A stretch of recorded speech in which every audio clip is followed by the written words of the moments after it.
Hello everybody, and thank you for sharing your time with me. I'm sending this message through various different channels to reach my dear Russian friends and the Russian soldiers serving in Ukraine. I'm speaking to you today because there are things that are going on in the world that are being kept from you, terrible things that you should know about. But before I talk about the harsh realities, let me just tell you about the Russian who became my hero. In 1961, when I was 14 years old, a very good friend of mine invited me to come to Vienna and to watch the World Weightlifting Championships. I was in the audience when Yuri Petrovich Vlasov won the World Championship title, becoming the first human being to lift 200 kilograms over his head. And somehow a friend of mine got me backstage. All of a sudden there I was, a 14-year-old boy, standing in front of the strongest man in the world. I couldn't believe it. He reached out to shake my hand.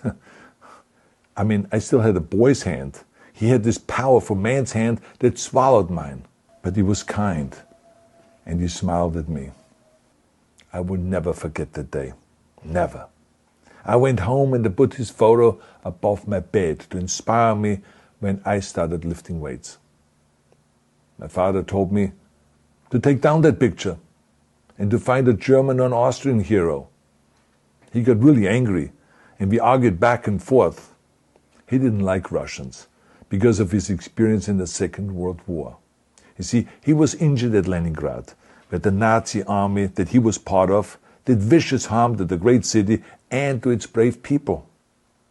But I did not take the photograph down, no, because it didn't matter to me what flag Yuri Vlasov carried. My connections to Russia didn't stop there, by the way. Oh, it actually deepened when I traveled there with bodybuilding and for my movies and met all my Russian fans. And on one of those trips, I remember, I met Yuri Vlasov once again. It was in Moscow during the filming of Red Heat, which was the first American movie allowed to film in Red Square. Now, he and I spent the whole day together. He was so thoughtful, so kind, and so smart, and, of course, very giving. He gave me this beautiful blue coffee cup. And ever since then, I've been drinking my coffee out of every morning. Now, the reason why I'm telling you all of those things is that ever since I was 14 years old, I've had nothing but affections and respect for the people of Russia. The strength and the heart of the Russian people have always inspired me. And that is why I hope that you will let me tell you the truth about the war in Ukraine and what is happening there. No one likes to hear something critical of the government, I understand that. But as a longtime friend of the Russian people, I hope that you will hear what I have to say. And may I remind you that I speak with the same heartfelt concern as I spoke to the American people when there was an attempted insurrection on January 6th last year, when a wild crowd was storming the US Capitol, trying to overthrow our government. You see, there are moments like this that are so wrong, and then we have to speak up. And it's exactly the same with your government. I know that your government has told you that this is a war to denazify Ukraine. Denazify Ukraine? This is not true. Ukraine is a country with a Jewish president, I might add, whose father's 3 brothers were all murdered by the Nazis. You see, Ukraine did not start this war. Neither did nationalists or Nazis. Those in power in the Kremlin started this war. This is not the Russian people's war. No. As a matter of fact, let me tell you, what you should know is that 141 nations at the UN voted that Russia was the aggressor and called for it to remove its troops immediately. Only 4 countries in the entire world voted with Russia. That is a fact. See, the world has turned against Russia because of its actions in Ukraine. Whole city blocks have been flattened by Russian artillery and bombs, including a children's hospital and a maternity hospital. 3 million Ukrainian refugees, mainly women, children and elderly, fled their country, and many more are trying to seek to get out. It is a humanitarian crisis.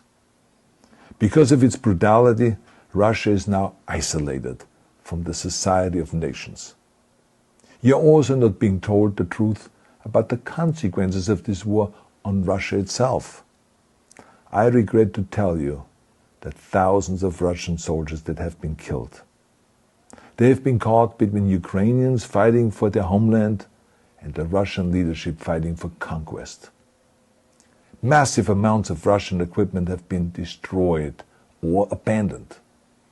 The destruction that Russian bombs are raining down upon innocent civilians has so outraged the world that the strongest global economic sanctions ever taken have been imposed on your country. Those who don't deserve it on both sides of the war will suffer. The Russian government has lied not only to the citizens, but to its soldiers. Some of the soldiers were told they were going to fight Nazis. Some were told that the Ukrainian people would greet them like heroes, and some were told that they were simply going on exercise. They didn't even know that they were going into war. And some were told that they were there to protect ethnic Russians in Ukraine. None of this is true. The fact is that Russian soldiers have faced fierce resistance from the Ukrainians who want to protect their families and their country. When I see babies being pulled out of ruins, I think that I'm watching a documentary about the horrors of the Second World War, not the news of the day.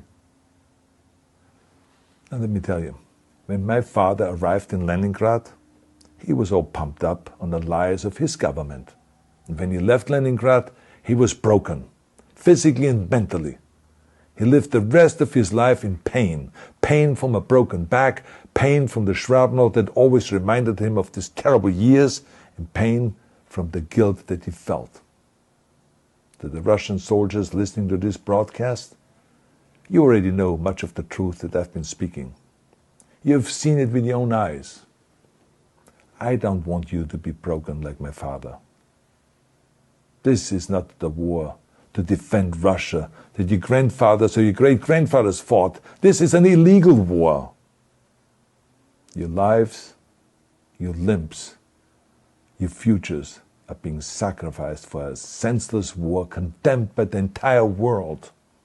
Now, to those in power in the Kremlin, let me just ask you, why would you sacrifice those young men for your own ambitions? To the soldiers who are listening to this, remember that 11 million Russians have family connections to Ukraine. So every bullet you shoot a brother or a sister. Every bomb or every shell that falls is falling not on an enemy, but on a school, or a hospital, or a home. I know that the Russian people are not aware of such things are happening. So I urge the Russian people and the Russian soldiers in Ukraine to understand the propaganda and the disinformation that you are being told. I ask you to help me spread the truth. Let your fellow Russians know the human catastrophe that is happening in Ukraine. And to President Putin I say, you started this war. You are leading this war. You can stop this war. Now, let me close with a message to all of the Russians who have been protesting on the streets against the invasion of Ukraine. The world has seen your bravery. We know that you have suffered the consequences of your courage. You have been arrested, you have been jailed, and you have been beaten. You are my new heroes. You have the strength of Yuri Petrovich Vlasov. You have the true heart of Russia. My dear Russian friends, may God bless you all.